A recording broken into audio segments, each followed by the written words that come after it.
Ms. Bondi, Section 3 of that memo directed you, as Attorney General, to submit to the President and Stephen Miller a list of groups or entities whose members are engaged in acts that meet the definition of domestic terrorism. And then on December 4th, you directed the FBI to work with a variety of law enforcement entities to compile a list of groups and entities engaged in such acts by January 3rd, 2026, and to update that report every 30 days thereafter.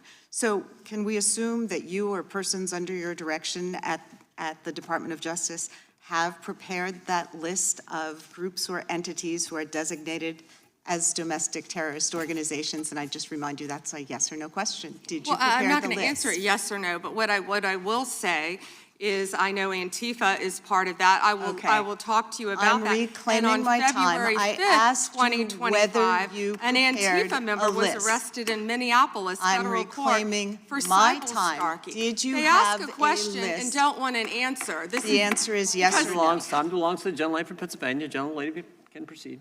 Okay. So will you commit to providing this committee with any list of organizations that you have recommended be designated as domestic terrorist organizations? We will comply with the law in all matters. Will you commit to provide this committee with your list of entities that you recommend be designated as domestic terrorist organizations?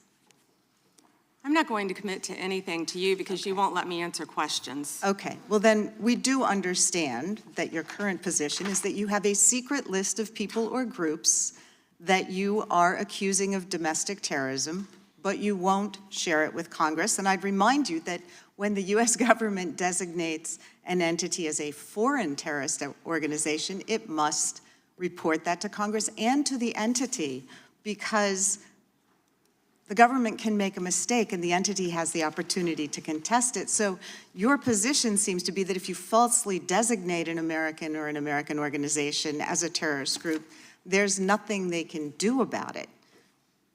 I think we get it. You don't want to answer the question. No, you don't get anything regarding public safety. Thank you. Nothing.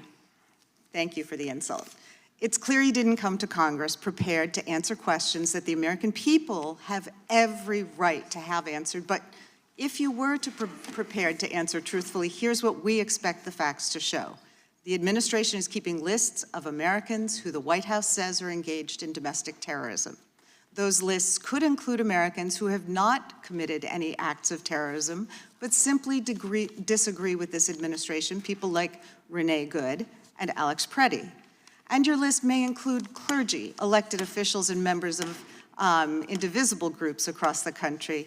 And those lists likely don't include Proud Boys or Oath Keepers who were actually convicted.